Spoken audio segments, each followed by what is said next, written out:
سڵاو هاوڕێیان و خۆشەویستان و چالاکوانان وە خۆتانەیزانن پارتی دیکتاتۆری کوردستان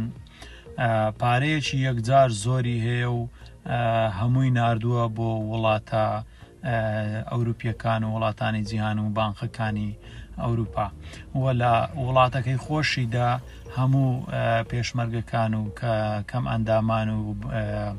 تەقاعودەکان و پێشمەرگە و هەرچی مەعاش خۆرە هەمووی بێمەعاش و بێپارەیە کەچی جەژن هات دینارێکی پێیان نەداوە بەهۆی ئەوەی هەموو پارەکان ئەو پارەوەری ئەگرن ئەنێرن بۆ بانقەکانی جیهان هەر بەم هۆیەشەوە مەسعود بارزانی سەرۆکی پارتی دیکتاتۆری کوردستان بە نزیکەی 980 ملیۆن دۆلاری مەسعود بارزانی لە بانقەکانی سویسرا بلۆ کراوە بەهۆی سکاڵای چەند وەبەرهێنەرێک لە یەکێک لە دادگاکانی سویسرا لەسەر پارتی دیموکراتی کوردستان و لەسەر مەسعود بارزانی بە 980 ملیۆنیان بلۆ کردووە بە تۆمەتی ئەوەی بە تۆمەتی کێشانەوەی پارە لێیان لە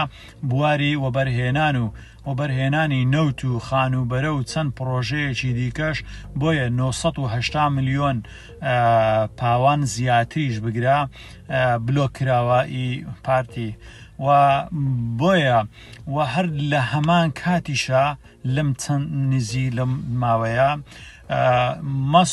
مەسعود بارزانی سەرۆکی حکوومەتی هەرێمی کوردستانی بەسەرچوو ماوە بەسەرچوو کە هێلکە باران کراو خۆی و کوڕەکەی ئارین مەسرور بارزانی بە نەفرەت بن هەردووچیان هەستاون زیاتر لە 20 دەفتەر دۆلاریان دایتە کچە هونەرمەندێکی عەرەبی سعودی بۆی گۆرانیان بەسەردا هەر بڵێ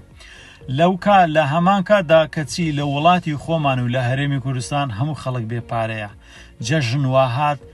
مناڵەکانیان نەجلو بەرجیان بۆ کڕیوە نەکری خانوویان داوە نە ئیشێکیان هەیە بیکەن لە هەرێمی کوردستان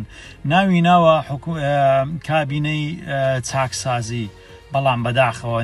نەک کابینەی چاکسازی بگرە کابینەکەی زۆر خراپتر بوو ئەڵێن سار بە ساڵ خۆزگەم بەپار بەڵام بەدڵنیاییەوە هەر خۆزگە بە پێشووترکە بەڵام من ناڵێم ساڵ بە ساڵ خۆزگەم بەپاڵ لەوەتەی ئەم حکوومەتی هەرێمی کوردستان و حکوومەتە کوردی هایتە سەرێ بەڕاستی دیکتاتۆری یەکجار لە خۆیان پیستر نینە